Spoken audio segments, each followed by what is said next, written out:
The peninsula's most celebrated Irish musician was Mary Travers, who was better known by her stage name Madame la Bolduc.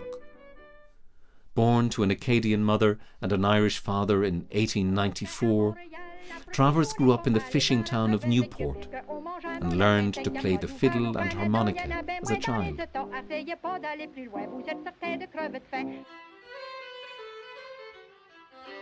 Travers started as a Quebec housewife and rose from poverty to become an international recording phenomenon. She was a woman working in a man's world.